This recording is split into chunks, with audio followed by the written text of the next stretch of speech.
Hallo allemaal. Ik ga uitleggen waarvoor 17 9 8 wordt.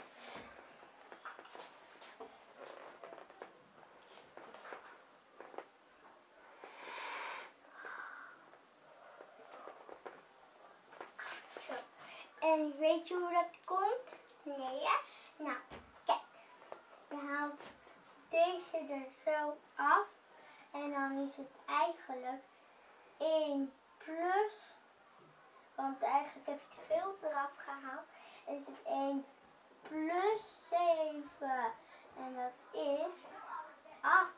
Dus daarvoor komt er 8 uit. En ik wil je nog iets uitleggen. Dat deze is het heel belangrijk. Want die moet je altijd in je rekensommetjesboek zetten als het sommetje klaar is.